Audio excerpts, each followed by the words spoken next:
জুলাই শহীদ স্মৃতি ফাউন্ডেশনের সব ধরনের আর্থিক লেনদেনকে মূল্য সংযোজন কর বা ভ্যাট থেকে অব্যাহতি দিয়েছে জাতীয় রাজস্ব বোর্ড।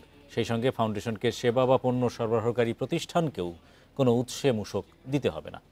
বুধবার এনবিআর একটি আদেশ জারি করে এ তথ্য জানিয়েছে। বিজ্ঞপ্তিতে বলা হয়, জুলাই শহীদ স্মৃতি ফাউন্ডেশন একটি অলাভজনক ও সেবাধর্মী প্রতিষ্ঠান।